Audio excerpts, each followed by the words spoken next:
রয়েছে সেগুলো প্রস্তুত হয়েছে এবং তারা তারা ইশারা দিচ্ছেন যাতে করে এই লাশবাহী ফ্রিজার ভ্যানটি যেটিতে করে বেগম জিয়ার মরদেহটি রাখা হয়েছে সেটিকে বের করে আনা হচ্ছে ফিরোজার গেট দিয়ে। আপনারা দেখতে পাচ্ছেন বেগম জিয়ার বাসভবন ফিরোজা থেকে তার মরদেহবাহী ফ্রিজারটি বের করে নিয়ে আসা হচ্ছে। যেই গাড়ির সামনের সিটে বসে আছেন তার ব্যক্তিগত চিকিৎসক ডাক্তার জাহিদুর রহমান। আমরা দেখতে পাচ্ছি যে গাড়ি ভর্তি চলতে শুরু করেছে। আমরা এই মুহূর্তে যাব আমাদের আরেকজন সহকর্মী আপেল সারের কাছে। তিনি এই গাড়ি ভর্তি ফলো করছেন। তিনি ঠিক গুলশানের এই এরিয়ার ঠিক বাইরে রয়েছেন। তিনি আমাদের পরবর্তী ঘটনাগুলো সম্পর্কে জানাবেন। আপেল,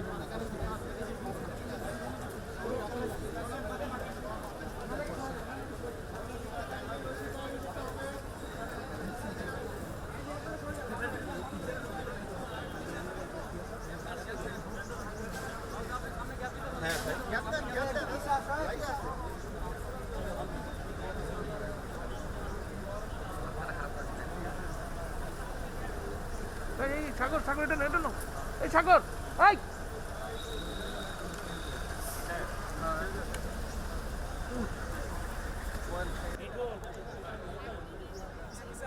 গাড়ি কি আপনার ফলো করবেন?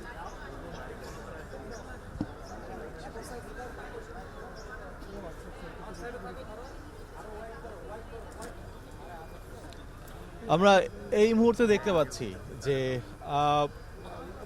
ফিরোজার যে মূল মন্দিরকে নিয়ে যাওয়ার জন্য আনা হয়েছে, যেটি তার গাড়ি ভরার সঙ্গে যাবে, সেখানে ডাক্তার জুবাইদুর রহমান এইমাত্র উঠলেন এবং এর সাথে সাথে যেই বিএনপির নেতৃস্থানীয় যে সকল ব্যক্তিবর্গ রয়েছে তারাও সেই বাসে প্রবেশ করছে। এইমাত্র দেখা যাচ্ছে যে তারেক রহমান তিনিও এই বাসটিতে প্রবেশ করেছেন এবং হয়তো আর কিছুক্ষণের মধ্যে বেগম জিয়ার মরদেহ বহনকারী যে ফ্রিজার ভ্যানটি সেটি ফিরোজা থেকে সেটি রওনা দিবে। এবং ইতিমধ্যে দেখতে পাচ্ছি যে আইনশৃঙ্খলা বাহিনীর তৎপরতা বেড়ে গিয়েছে।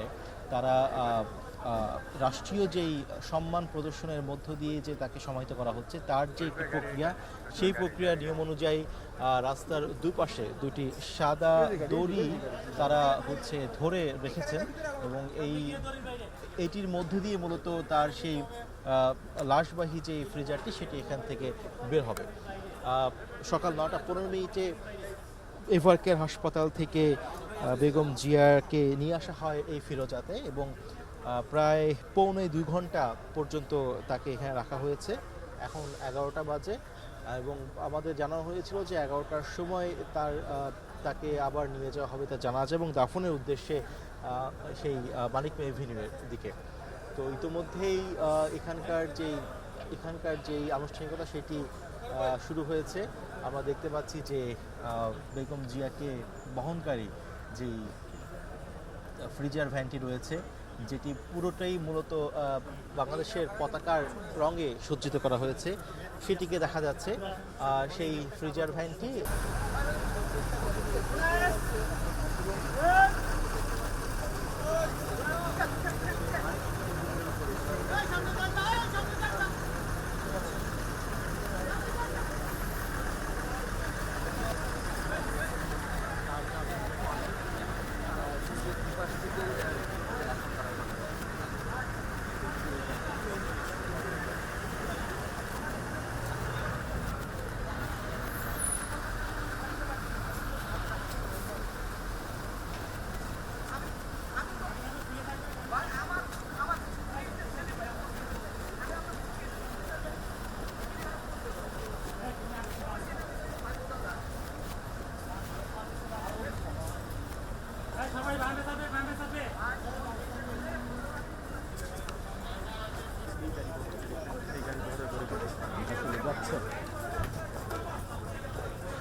এই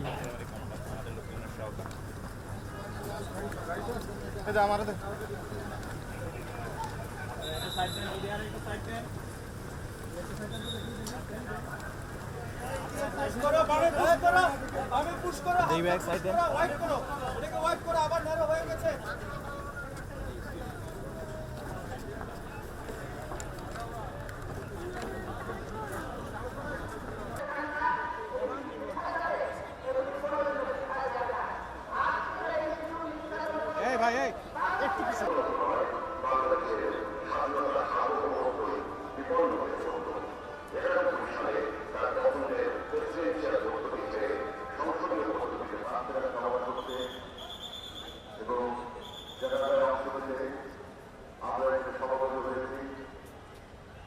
হয়তো সে তো হয়তো আধা ঘন্টা পরেই তাকে এখান থেকে আসলে বের করে নিয়ে যাওয়া হবে এবং সেটির পরবর্তী জাহাজ এবং দাফনের উদ্দেশ্যে সেটি এখান থেকে রওনা হবে। তো এই ছিল ফিরোজা থেকে খালেদা জিয়ার কে নিয়ে আসার সর্বশেষ খবর।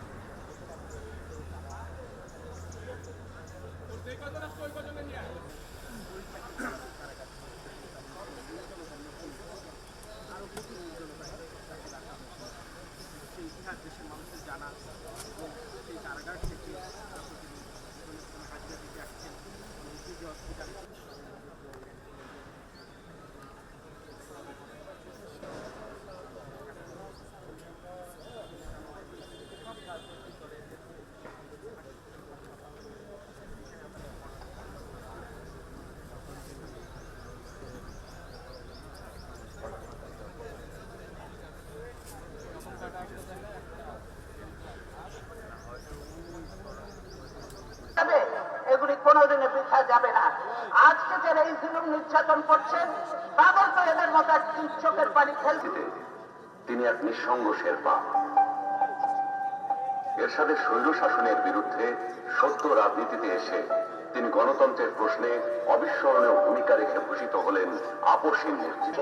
যুদ্ধে আমরা বিজয়ী হয়েছি, সামনে আবারও যদি আমাদের দেশের জন্য মানুষের অধিকারের জন্য সংগ্রাম করতে হয় সেই সংগ্রামও আমরা করব ইনশাআল্লাহ।